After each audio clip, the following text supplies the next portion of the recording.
Halo sobat, pernahkah kalian mendengar cerita tentang mitos yang dianggap menyesatkan? Seringkali kita langsung membuangnya sebagai dongeng atau tahayul. Tapi tunggu dulu. Dalam video kali ini, kita akan menjelajahi sisi lain dari mitos. Sisi yang mungkin belum pernah kalian ketahui. Kita akan membuktikan bahwa tak semua mitos itu menyesatkan. Bahkan, beberapa di antaranya berperan sebagai penjaga ekosistem dan keberlangsungan kehidupan yang terjaga dan terawat.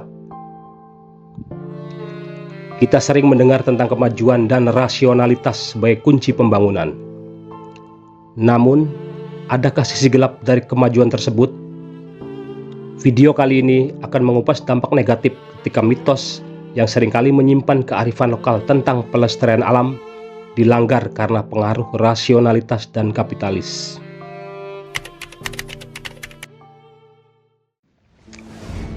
Bayangkanlah sebuah kota dengan pesisir pantai yang indah dan hutan-hutan yang masih terjaga.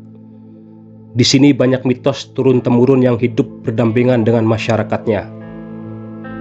Mitos-mitos ini seringkali terhubung erat dengan alam dan lingkungan sekitar. Mitos-mitos pun kerap dipelihara oleh tradisi lokal desa-desa terpencil. Banyak terdapat mitos hutan yang dianggap keramat. Masyarakat setempat meyakini bahwa di dalam hutan itu terdapat pohon keramat, pohon besar dan tua yang dihormati sebagai tempat bersemayamnya roh leluhur.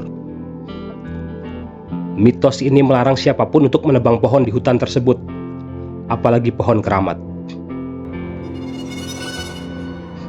Konon, siapapun yang berani melanggar akan terkena musibah.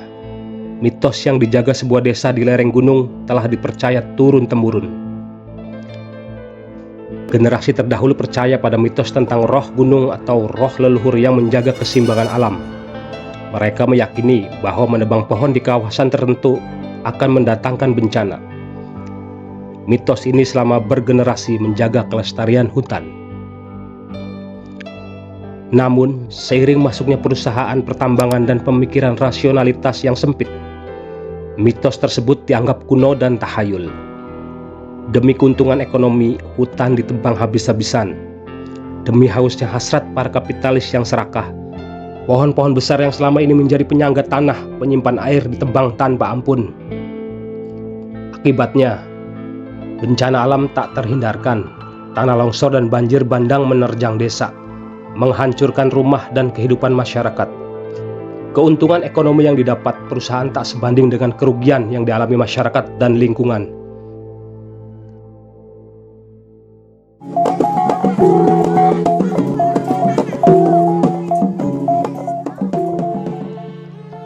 Awalnya, banyak yang menganggap mitos ini hanya tahayul.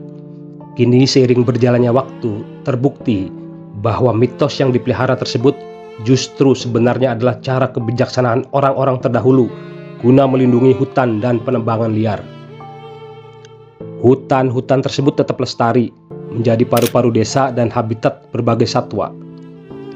Air sungai yang mengalir dari hutan itu pun tetap jernih dan melimpah. Mitos tentang pohon keramat, meski dibubuhi kisah-kisah klinik dan kutukan tanpa disadari, bermanfaat menjaga keseimbangan. Mitos lain yang menarik adalah larangan memancing di musim kawin ikan.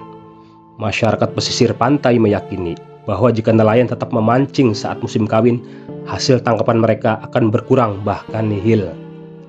Mereka percaya bahwa ini adalah hukuman dari penguasa laut. Di pesisir pantai, mitos tentang larangan menangkap ikan di musim kawin juga dilanggar.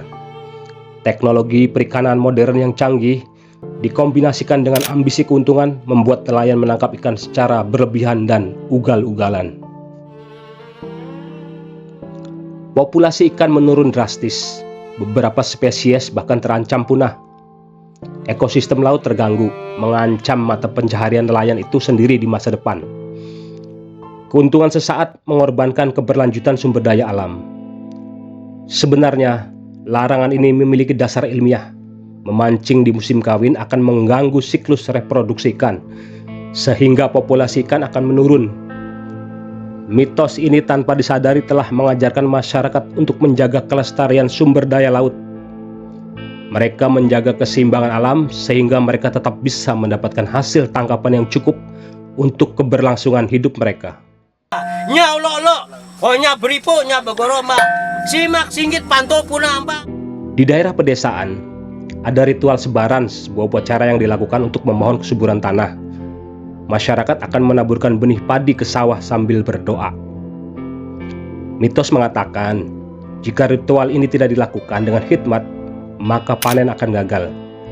Di lahan pertanian, mitos tentang cara bercocok tanam yang ramah lingkungan juga dikesampingkan.